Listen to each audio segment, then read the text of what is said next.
Mexico has extradited 26 high-ranking cartel members and leaders here to the United States in a major victory for Donald Trump. Yep, Mark Meredith joins us live from the White House with more. Mark, what are the details? Brian, Ainsley, and Lawrence, good morning. Plenty of details to share. Good morning to all three of you. The Trump administration says it's made some notable arrests, with 26 men now in custody after facing a number of charges from drug trafficking to murder, and these were all fugitives who were captured in Mexico. Take a look at the rap sheet of some of these people who were arrested, including men at trafficking hundreds of tons of cocaine, a man accused of murdering an LA County sheriff's deputy, leaders with the Sinaloa cartel, and those also believed to be responsible for helping bring fentanyl into the country. The Attorney General Pam Bondi reacting, saying these 26 men have all played a role in bringing violence and drugs to American shores.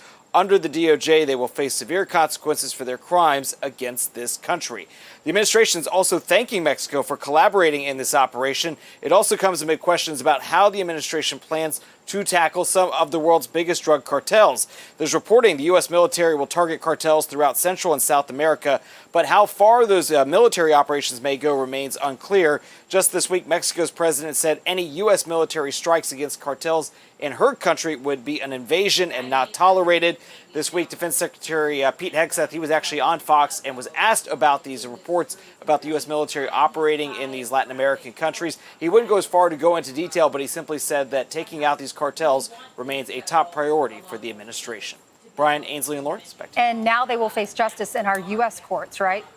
Absolutely, Ainsley, and there's a number of jurisdictions where these will be taking place. I know D.C., New York, L.A., just absolutely some of the most horrific alleged crimes that these people commit. But obviously the message they're trying to send from DOJ is that we are going to go after these people even if they are not within U.S. borders. All right. Thanks, Mark. Thank you. So, I mean, we're going to spend a lot of money in warehousing these people for the rest of their lives. But I guess one of the things they can do, send a message. And number two is get information. Guys, you want to have another hour in the yard? Yeah. I need some more information on the construction of these mob families. Well, their enterprise is already broken right now because part of the reason how the cartel makes money is through the legal app having to tackle this, because Kamala Harris was supposed to tackle root causes, and it's the cartels that are in charge of these operations.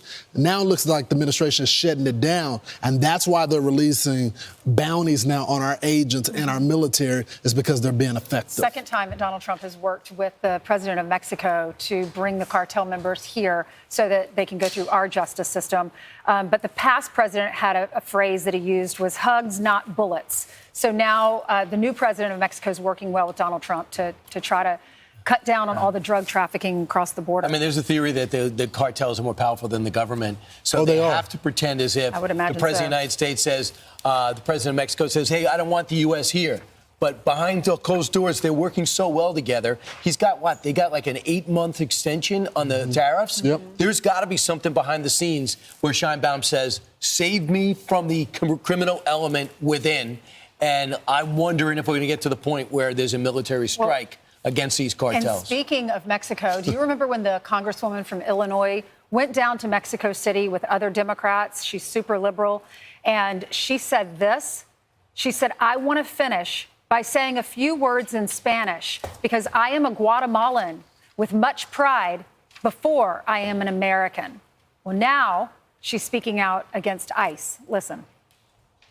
In my own district, in District 3, we've stood up rapid response efforts to defend our communities against Trump. It's why Tom Homan hates me so much. He says, we come to Chicago, but Chicago's too educated on their rights because he hopes that we don't know our rights so they can violate them. Well, Tom Homan, let me tell you, all over the country, we will continue to stand up for our rights, and we will continue to call out the terrorist organization that is ICE. So, first of all, to call a U.S. law enforcement agency a terrorist organization is reprehensible. Everybody in her party should condemn that because, first of all, it's not true. For the party that says they support law and order and democracy, the only way that you have a democracy if you have law and order.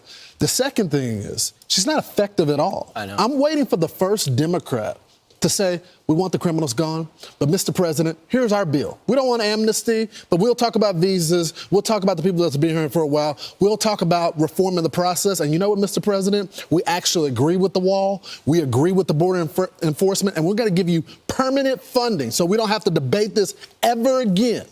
But none of them want to do that. They just want these press conferences. I think they're afraid, even though it's not close to the midterms, got over a year and a half, they're afraid of showing any cooperation with the president. They think it's going to be detrimental to their success in the midterms. How about you do your job? I understand the last 6 months, you got to worry about your party. How about you do your job and you could be successful and queued up in 2 years to say, wow, somebody was able to notice the border was sealed and start doing something about work visas, and maybe some not path to citizenship, but people here over 20 years in the hospitality and agricultural community, they will have a path to stay. Well, and also she calls ICE a terrorist organization. ICE actually prevents terrorists from getting across our border. So protecting you and your family and your community from a terrorist. There are many terrorists that would love to come through our borders and attack America, right? Well, also, ICE is taking pedophiles off the street, 100%. Gang members off the street, murderers, people who beat their wives. Is she not for that? Doesn't seem to be. And I'll add one other thing. Anybody who thinks you're going to diminish ICE and destroy their morale, well, you didn't help it, but you haven't hurt the application process. 10,000 openings, 100,000 applications. So that's pretty impressive. I get the incentives are good, too. That's right. What was the bonus? They get a $50,000 bonus? $50,000 and $60,000, up to $60,000 to pay off their student loans as well. Great, great.